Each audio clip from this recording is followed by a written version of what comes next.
Olá, amigos. Estamos iniciando mais um programa Para Viver Bem. Programa produzido pelo IDHP, Instituto de Desenvolvimento Humano Pazian. Nós ficamos aqui no bairro da Moca, na Rua Camé 377. O nosso site, pazian.com.br, onde você pode acessá-lo, conhecer as nossas atividades, cursos, palestras, atendimentos. Inclusive, todos os programas de TV que você assiste aqui por esse canal, eles ficam após a transmissão hospedados em nosso site. Então, você pode assistir novamente, ou algum que você tenha perdido, indicar para os amigos, participar, como muita gente tem feito até o dia de hoje. Ou nós fazemos programas externos, apresentamos instituições que realizam trabalho humanitário, trabalho filantrópico, ou nós trazemos pessoas aqui no estúdio que nos ajudam a ter uma vida melhor. Hoje a gente traz aqui uma amiga, a primeira vez temos um contato pessoal assim, estou muito feliz da presença dele aqui. Alguns já conhecem, outros vão conhecê-lo. Antes, só lembrando que todo esse trabalho conta com o apoio cultural do Instituto Vera Lúcia Cardoso. Recebemos aqui Sebastião Camargo. Muito bem-vindo mesmo de coração, amigo. É um prazer e honra estar aqui. Muita paz a todos os seus telespectadores. É sempre uma alegria muito grande poder contribuir. Bom, vou te chamar de Camargo, de Sebastião, como é que você... Fica à vontade. A maioria então, chama Sebastião Camargo, mas o nome é só um detalhe. É só um detalhe. De que cidade você é natural? De onde veio? Na realidade, eu nasci numa fazenda entre Matutina e São Gotardo. Nós costumamos falar São Gotardo é a capital da cenoura, em Minas Gerais. Minas Gerais. Então é uma cidadezinha, 3.600 habitantes lá, escondidinha. E atualmente você mora onde? Moro em Três Lagoas atualmente. Quer dizer, mais mato-grossense do que mineiro, porque eu tenho 40 e poucos anos que resido em Três Lagoas. Muito bom.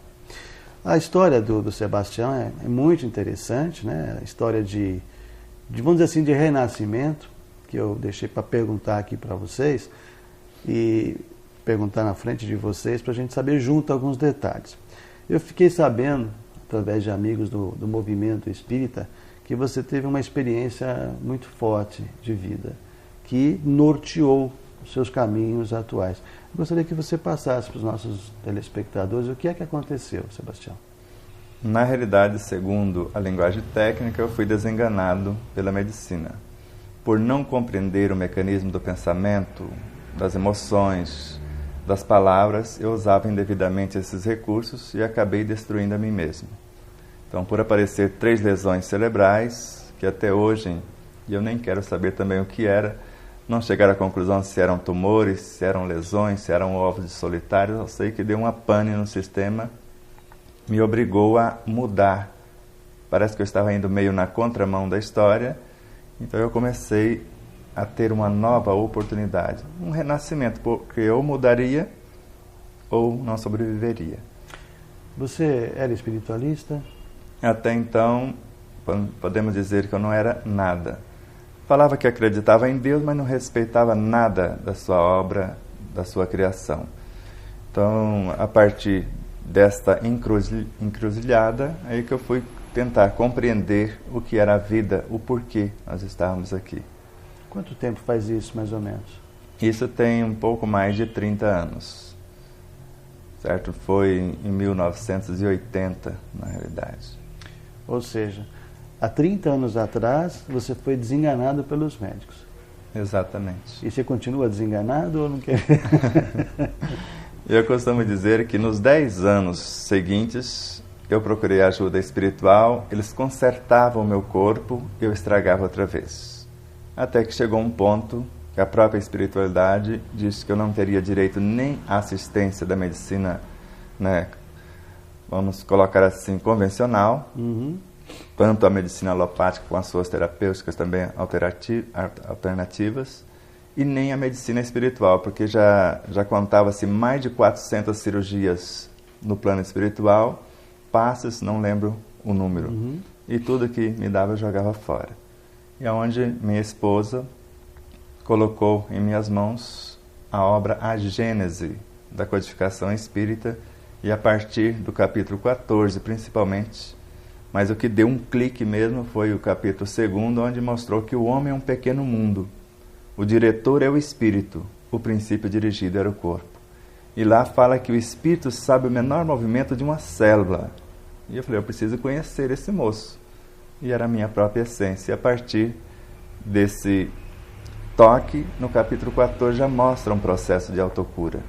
E aí eu comecei, e nos últimos 16 anos, nunca mais tomei remédio e nunca mais adoeci. É interessante você citar o livro A Gênese, porque, eu vou dizer, não a maioria, mas uma grande parte das pessoas que a gente pergunta, o primeiro livro, como é que conheceu o Espiritismo, citam ou o Evangelho segundo o Espiritismo ou o Livro dos Espíritos. Gênesis é a primeira vez que eu ouço alguém falar, não, comecei pela Gênesis, porque as pessoas acham um livro muito técnico, mas é muito importante. Olha que coisa importante que aconteceu com o Sebastião e quanta coisa mais importante ainda tem no livro. Mas não é um livro só.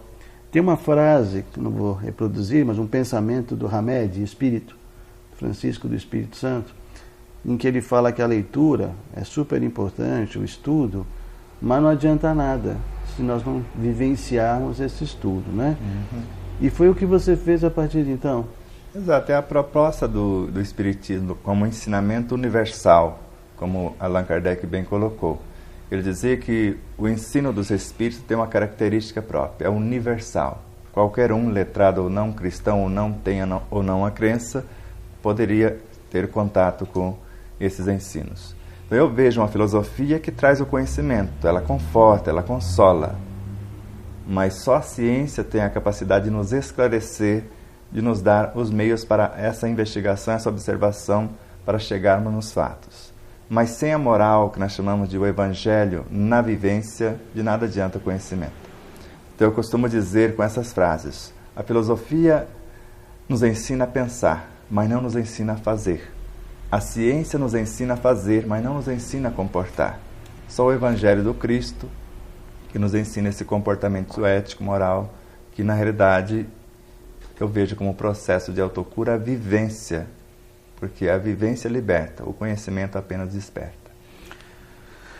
Muitas pessoas que tomam conhecimento do seu trabalho, e a gente vai explorar isso bastante aqui hoje, e ouvem você falar que a partir de um determinado momento você parou de remar contra a maré, você parou de viver contra si próprio e mudou a sua vida. Fica uma curiosidade, poxa, então o que ele fez para que a gente possa fazer também? Embora muitos tenham conhecimento, tenham experiência de outras pessoas, mas não mudam, né? Muitas vezes nós não mudamos, precisa acontecer alguma coisa para a gente mudar. O que eles poderiam entender? O que nós podemos entender? Quais foram as mudanças, Sebastião, que você fez e que você faz? Até para ilustrar essa tua experiência. A primeira mudança foi a partir das 3 peneiras de Sócrates. A gente chama de o crivo da razão. Então eu teria o direito de pensar na verdade, mas a verdade não poderia ser só para mim. A verdade, para ser verdade mesmo, ela precisa ser para mim e para todas as coisas em qualquer frequência. E se é verdade, precisa ser boa, e não só para mim, para todos os seres também.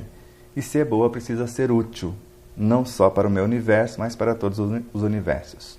E a partir de uma frase de Emmanuel, que ele diz que toda criatura que faz alguma coisa pelo prazer de ser útil, ela progride sempre e encontra em si mesma 1000 recursos para a solução de todos os problemas.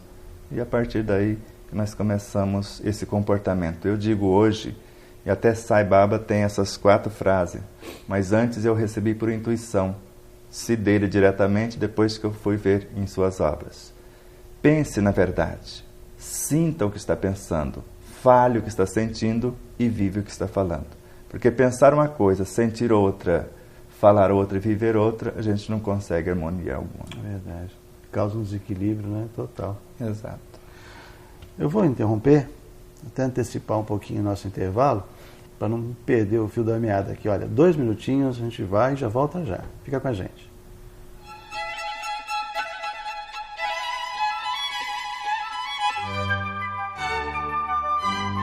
Clube do Livro IDHP. livros que lhe ajudarão a viver com mais alegria, saúde e harmonia.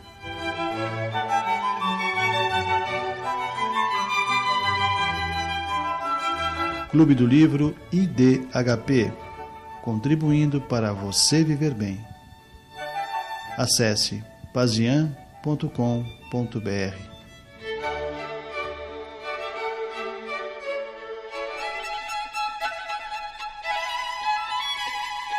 Estamos de volta com Para Viver Bem, programa produzido pelo IDHP, Instituto de Desenvolvimento Humano Pazian. Nosso programa conta com o apoio cultural do Instituto Vera Lúcia Cardoso. Hoje nós estamos aqui com o Sebastião Camargo, trazendo aí a sua experiência de vida. Ainda tem muita informação que ele vai passar para a gente, além da vibração e energia, que é bastante interessante. Eu percebi, Sebastião, que você citou, por exemplo, Sai Baba, né, que é um guru indiano, desencarnado há pouco tempo. Você citou outras frases, que me parece que você abrange o espiritualismo como um todo. E você disse que antes você não era muito afeito, né, à religião ou ao espiritualismo. Como é que foi essa tua busca? Você começou a estudar ou muito desse conhecimento vem através de meditação? E se você faz meditação? No início eu fiz meditação, inclusive quando nós temos uma proposta de mudança, de acordo com a nobreza dessa proposta e vamos falar assim, a projeção que ela tornaria real, vamos colocar com palavras simples. Quanto mais nobre for a ideia e quanto mais abrangente for os benefícios, parece que a gente começa a entrar no nosso próprio HD. E eu comecei a acessar memórias de 4 reencarnações inicialmente, da época da codificação, e vindo o ensinamento universal, não o espiritismo que vemos hoje, quase que mais um rótulo, mas algo que Allan Kardec, ele próprio fez, buscando em todos os segmentos filosóficos, científicos e religiosos, mostrando que em todos eles existem germes de grandes verdades. Então nós tentamos fazer essa junção de fragmentos de vários segmentos para construir um método, um meio para que nós possamos viver bem. Esse período que você se aprofundou foi, no caso da meditação que você falou que fez e faz, né? Você sente que houve uma ajuda da espiritualidade? É um caminho que a gente tem que buscar, mas a partir do momento que você falou, não, eu vou atrás disso, se aproximaram espíritos para te dar uma força? Sempre que você tem uma proposta nobre, uma proposta de mudança, principalmente que envolve os seres à sua volta e não só egoisticamente para si, sempre nós temos auxílio. Porque eu digo que uma cópia da imagem que criamos pela intenção em exercício, ela é repassada para todas as nossas vivências e para todo o cosmos simultaneamente.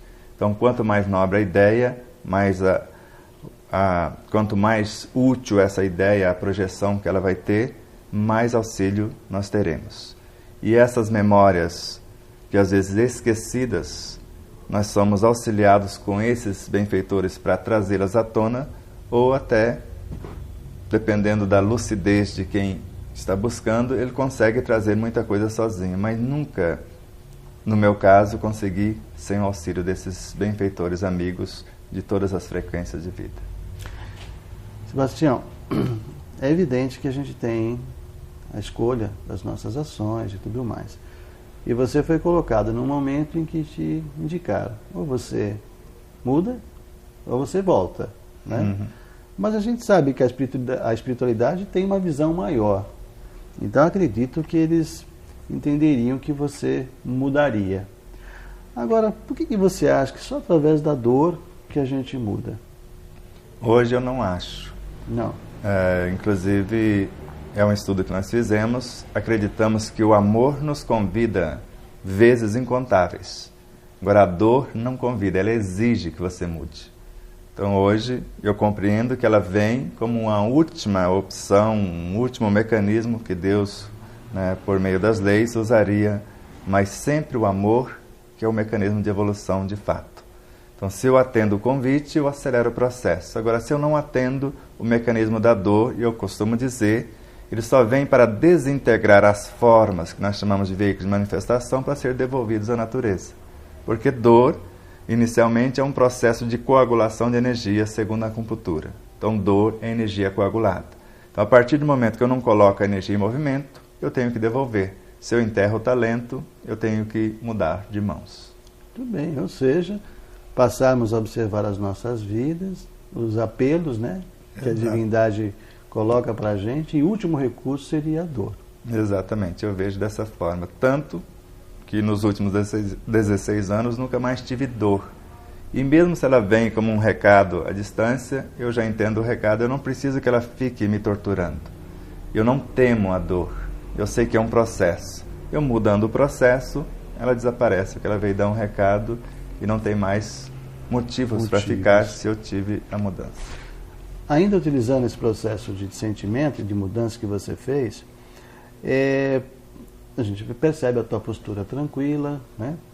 Seguindo aí visando um rumo, mas as atribulações da vida, ou as contrariedades, por exemplo, elas conseguem hoje mexer com você, te tirar do teu centro, deixar você desarmonizado ainda, ou você já consegue controlar bem, você não permite que isso te afeta?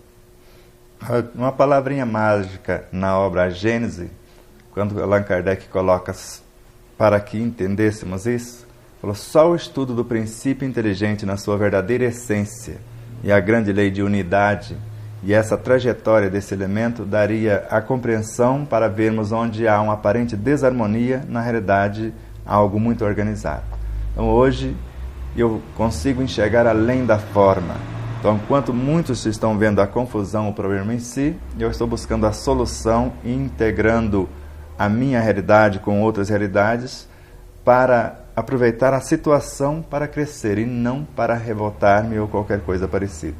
Então, se Deus é justo e se a lei é justa, não pode haver injustiças em parte alguma. Pode até haver injustiça em relação à lei dos homens, mas nunca a figura do injustiçado. Então, eu uso o mecanismo da piedade para entrar no universo do outro, da compaixão para mostrar que ele tem os mesmos valores que eu, e do amor para colocar todos os meios para que ele possa usar os seus potenciais ou exemplificar para que ele possa compreender também. Muito bom. Como a conversa vai bem, daqui a pouco acaba o programa, eu não falo nem do livro, nem dos seus programas, avisando que na semana que vem teremos um complemento do programa de hoje, novos assuntos. Então, você que está acompanhando aqui com a gente, um programa é pouco, então a gente vai fazer 2 programas. Faremos 2 programas com o Sebastião, na semana que vem mais assuntos. Nós vamos aproveitar nesse daqui, falar, antes do lançamento, você tem programa na Rádio Boa Nova. E na Rede Mundo Maior de TV. Na Rádio Boa Nova, que dia que é? Todos os domingos, às 10 horas da manhã. 10 horas da manhã, Rádio Boa Nova, a gente coloca na tela.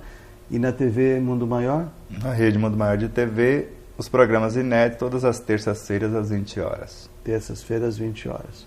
E você tem no Face, né, tua página? Eu tenho a página no Face, eu tenho o meu site, www.sebastiaocamargo.com.br, e em breve vai nascer uma espécie de uma universidade virtual no site O Despertar da Consciência, mas nós estamos construindo essa realidade. Bacana. Bom, ele trouxe aqui um lançamento, um livro que está agitando aí, muito bonito, eu gostei de ver a editoração, bacana, e o conteúdo é baseado no que ele está dizendo aqui e muito mais. Agora eu vi uma coisa aqui, chama-se O Despertar da Consciência, está indo na tela, do átomo ao anjo. E como você tem falado da Gênese, já percebi que deve ter muito da Gênese aqui. Agora vi uma coisa aqui que me chamou a atenção. Orientação. Você foi orientado por 2 espíritos, né, conhecidos, Leon Denis e Miramês. Como é que foi essa aproximação? Quando começou? Me fala.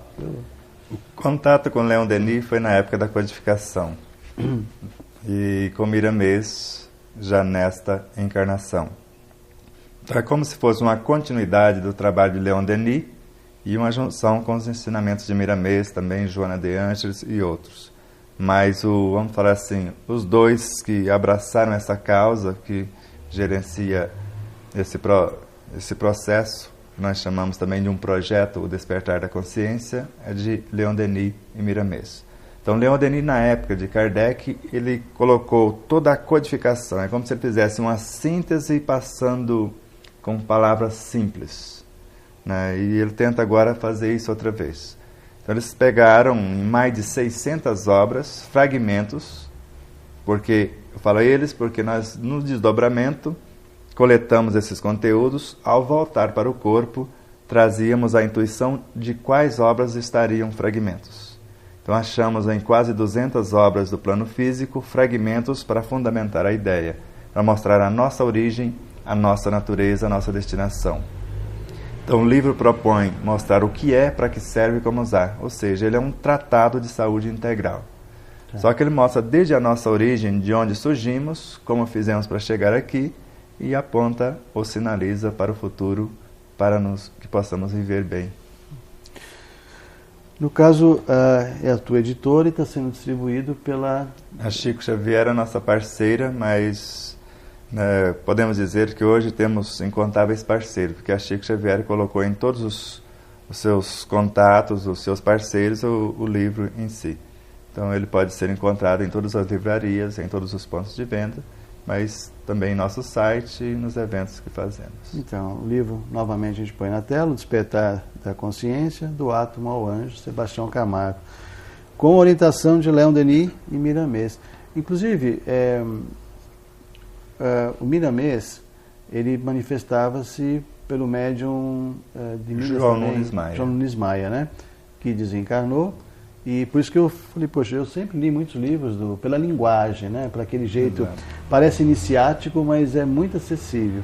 Fiquei feliz e vou ler com muito carinho. Se eu tivesse também pego o livro antes, eu teria puxado alguma coisa para te perguntar. Mas eu vou deixar livre para você algum tópico dos muitos que tem aqui, que você pudesse abordar para a gente. Até para mostrar para as pessoas o que contém, né? Pedacinho do que contém o livro. A gente poderia fazer rapidamente um pedacinho de cada capítulo, só para mostrar o que ele propõe em cada um. Então vimos, a partir da questão 919 do Livro dos Espíritos, a necessidade do conhece-te a ti mesmo. Já que na questão 909 diz que o homem poderia sempre vencer as suas más inclinações pelos seus próprios esforços. E sempre fazendo muito pouco esforço. O que faltaria seria a vontade. Então essa proposta do conhece-te a ti mesmo, eu pensava que isso era muito simples. Aí eu não tive como seguir, a partir dos ensinamentos de Sócrates, fizendo toda a fundamentação, sem entender o que seria Deus e a lei que rege o cosmos. Deus é um autor que constrói a obra fora de si, ou tudo que existe é Deus? Então nós temos essa ideia que não existe nada fora de Deus, tudo nele existe, ele é a própria criação. E a partir daí, se eu tenho essa noção de Deus, eu queria entender eu, dentro dele, como eu me originei, como eu individualizei esta forma humana que me apresento. Então o capítulo 3º trata dessa origem, natureza e destino do Espírito. O quarto capítulo não poderia ser diferente.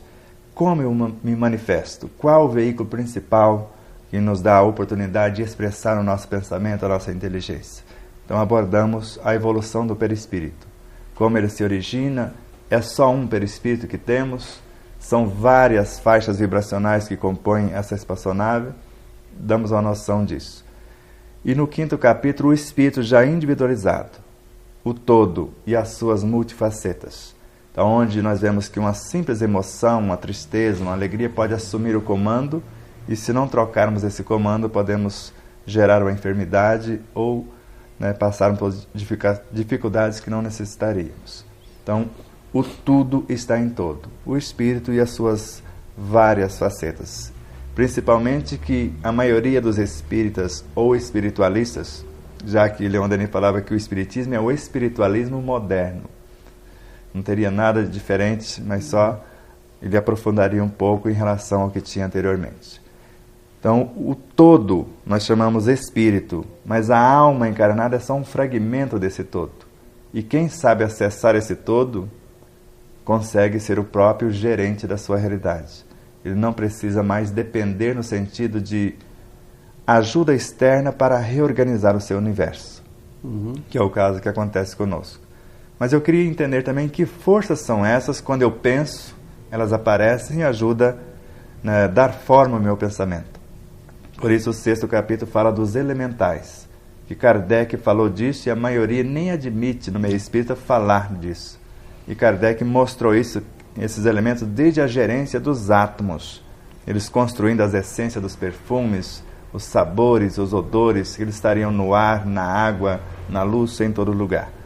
Então, o 6º capítulo mostra, a partir da codificação e outros autores, os elementais desde a forma pré-humana ao reino mental. O capítulo 7º faz um caminho inverso. Mostra os elementais do reino mental ao pré-humano, dentro e fora de nós, a nossa interação. O 8º, as criações mentais, a mediunidade interna e o intercâmbio também. E o capítulo 9, as fixações mentais, que vai desde algo simples a uma enfermidade como o câncer, se não soubermos usar. E o 10º, o papel da consciência desperta, ou ser desperto na consciência, que ele pode ser o médico dele próprio e chegar à autoiluminação. Eu vou pedir licença a você, ao telespectador, porque o nosso tempo esgotou, mas esses tópicos a gente vai conversar semana que vem, e mais algumas perguntas que me vieram à mente aqui, aproveitar bastante a permanência do Sebastião aqui no nosso programa. Obrigado por hoje, viu? Agradeço a audiência de vocês. Esse programa, a partir de amanhã, vai para o nosso site, pazinha.com.br. Aviso o pessoal aí para assistir. E lembrando que a semana que vem, segunda parte aqui, ou mais uma nova entrevista com o Sebastião Camargo. Obrigado, fica na paz, até a semana que vem.